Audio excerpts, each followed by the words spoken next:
Hello，歡迎大家嚟到 Emily Property TV Channel。所以今日咧，我就嚟帶大家去睇一個 KL，跟住喺我哋一個非常之近 KLCC 15分鐘嘅一個 project。所以呢個 project 咧就係叫做Radio Adisa。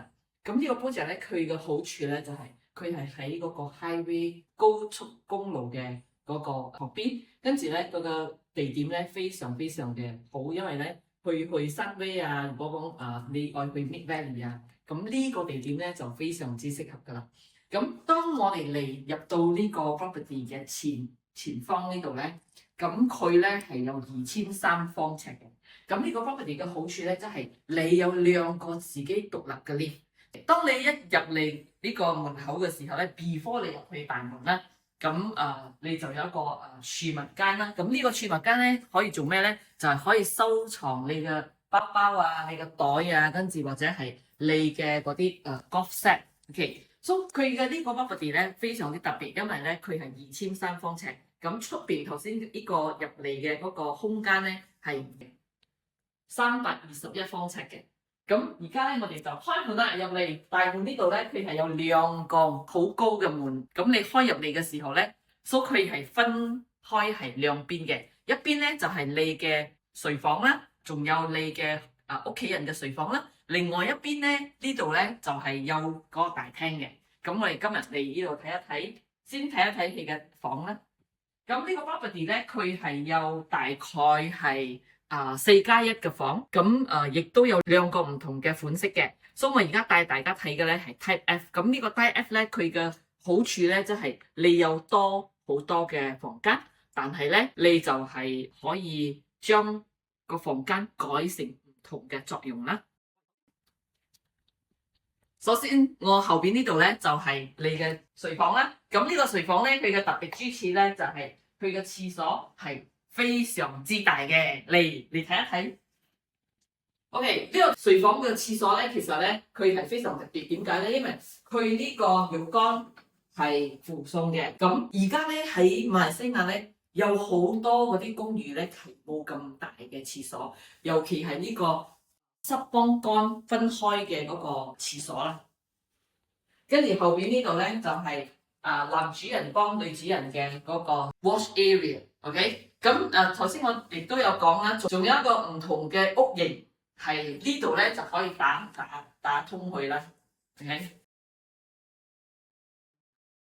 OK，咁當我哋出到呢個主人房呢度咧，左邊呢邊咧就係可以做卡拉 OK 房，跟住亦都係有你自己嘅廁所嘅，或者係做書房啊都係 OK 嘅。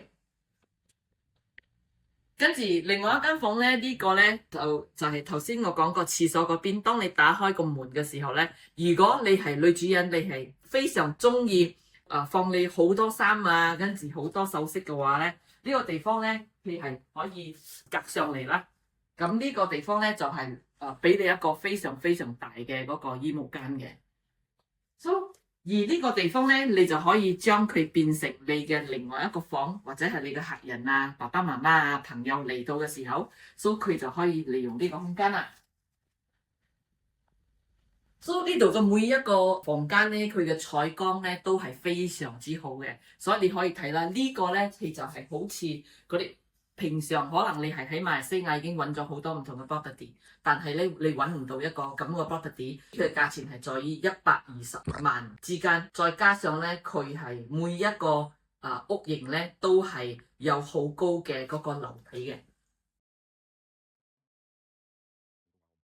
OK，後邊呢度咧就係個大廳啦。咁有好多台灣或者係香港或者係外國嘅人咧嚟到馬來西亞咧，好多時候咧佢哋都係揾有 balcony 嘅 property。咁呢個 property 咧就非常之適合啦，因為咧佢除咗房間嗰度有 balcony 咧，呢度當你喺個飯廳食飯嘅時候咧，亦都可以打開你嘅 balcony，咁樣咧就可以呼吸到好好嘅空氣啦。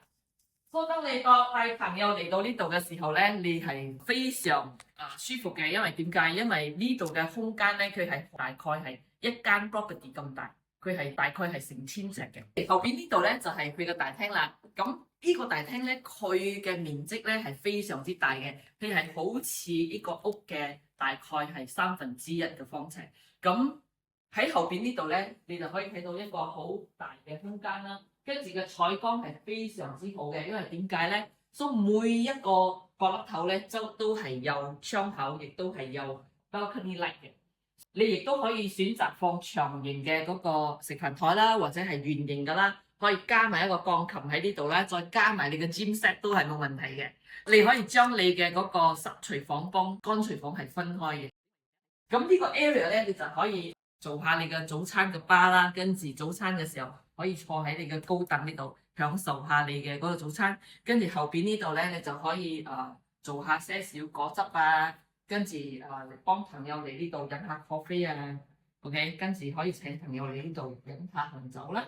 所以呢個咧係好多人其實好嚮往嘅一個生活嚟。如果今日咧你嚟呢一度咧係退休或者係想帶爸爸媽媽或者係細佬哥嚟度讀書嘅話，可能你亦都要請你嘅工人。咁呢度咧亦都有一個工人房，工人房入邊咧亦都有佢自己嘅廁所。跟住咧呢度咧，你就可以做你嘅濕廚房啦。濕廚房嘅好處咧就係，當你煮嘢嘅時候咧，你嘅屋咧係乾乾淨淨、唔漂有味嘅。咁後邊呢個後門咧就可以等你嘅工人可以幫你去處理些少垃圾啊，或者係當佢哋賣咗些少嘢嘅時候，佢係唔會打擾到你哋嘅生活嘅。